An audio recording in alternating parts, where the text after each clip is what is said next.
Hello friends, আমি এখন আছি হচ্ছে করোনেশন ব্রিজে, মানে যেটাকে আমরা বলি বাঘপুল। তো সেই বাঘপুল থেকে ওদলাবাড়ি কত দূর বা কিভাবে যাওয়া যায় সেটার উপরে আমি এখন একটা ভিডিও বানাবো। আমি ঠিক যে জায়গাটা দাঁড়িয়ে আছি এই জায়গাটার থেকেই কিন্তু হচ্ছে বাস পাওয়া যায়, ছোট গাড়িগুলো পাওয়া যায়। তো আমি যেতে যেতে গোটা রাস্তাটা দেখাবো। যেতে আমি এবং আমার বন্ধু দীপঙ্কর করোনেশন ব্রিজ থেকে যাত্রা শুরু করলাম।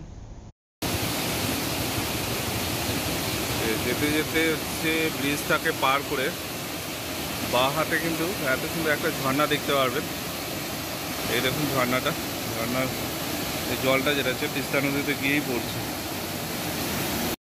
এই রাস্তা দিয়ে যেতে যেতে রাস্তার দুধারে কিন্তু প্রচুর বানর দেখতে পাবেন। পাহাড় থেকে আমরা এখনো নামিনি, কিন্তু এখনো রাস্তা এখানে কিন্তু এরপরে রাস্তাটা কিন্তু বড়। দেখুন পাহাড়ের কিছুটা জায়গায় রাস্তাটা চাপা থাকে, তারপরে রাস্তাটা বড় হয়ে গেছে। আর এই যে এটা হচ্ছে করোনেশন ব্রিজ থেকে ওদলাবাড়ির দিকে যাচ্ছে, মানে এটা অ্যাকচুয়ালি শিলিগুড়ি থেকে ছেড়েছিল। তো এটা স্টেট বাসও প্রচুর আছে, আপনারা বাসেও ঘুরতে পারেন।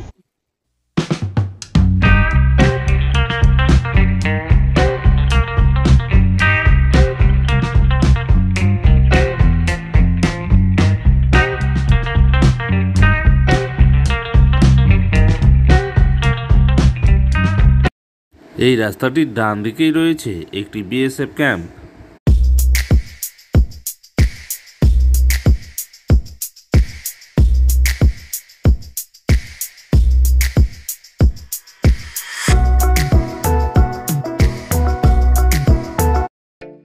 সুন্দর এই রাস্তা ধরে ওদলাবাড়ি যেতে যেতে আমাদের কিন্তু বাঁ দিকে পড়বে একটি সুন্দর ফরেস্ট।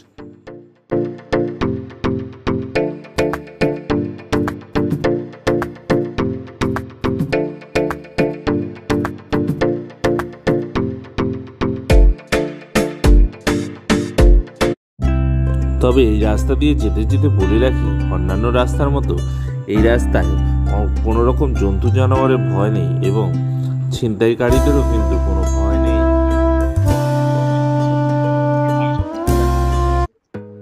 সুন্দর এই মনোরম পরিবেশের মাঝখান দিয়ে যাওয়ার সময় একটি কথা কিন্তু আপনাদের অবশ্যই মাথায় রাখতে হবে, এই রাস্তা দিয়ে সাইকেল এবং টোটো যেতে দিলেও করোনেশন ব্রিজের ওখানে কিন্তু আপনাদেরকে আটকে দেবে।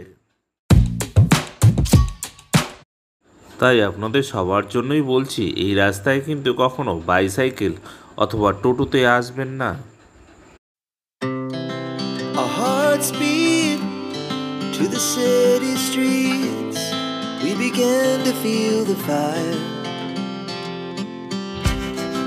We rise like আমরা এখন ওদলাবাড়িতে প্রবেশ করলাম, অর্থাৎ ওদলাবাড়ি শহরে চলে এসেছি। এরপরে আপনারা কোন জায়গা থেকে কোন জায়গায় রাস্তাটা দেখতে চান সেটা কমেন্ট বক্সে জানান।